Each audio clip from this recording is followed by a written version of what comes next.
مفتی صاحب میں نے سنا ہے وطر کو آخری نماز بنانا چاہیے، تو عشاء کی 17 رکعت پوری نہیں ہوں گی؟ عشاء میں 17 رکعتیں ہوتی نہیں ہیں، عشاء میں 4 فرض ہیں اور 2 سنتیں ہیں، بس یہی ہیں 2 سنتیں جن کا عشاء سے، باقی نوافل ہیں وہ۔ دوسرا حدیث میں آتا بین کلی اذانین صلاۃ، جب بھی 2 اذانیں ہوں یعنی اذان اور اقامت، اس کے درمیان نماز پڑھ لیا کرو۔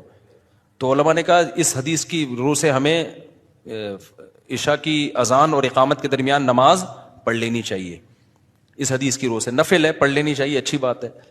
تو اب کتنی پڑھنی چاہیے؟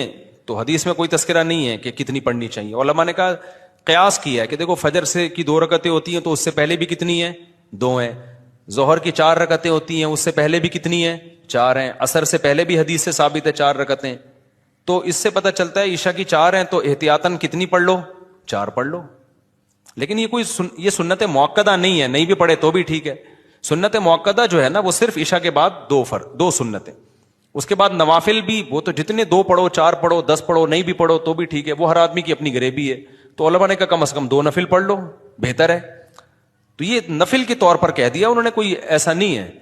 پھر وطر تو رات کی نماز ہے، وطر عشاء کے بعد اس لیے پڑھے جاتے ہیں کہ ایسا نہ ہو قضا ہو جائیں، کیونکہ وطر کے بارے میں بہت شدید وعیدیں ہیں حدیث میں، تو وطر چھوڑنے کی اجازت نہیں ہے۔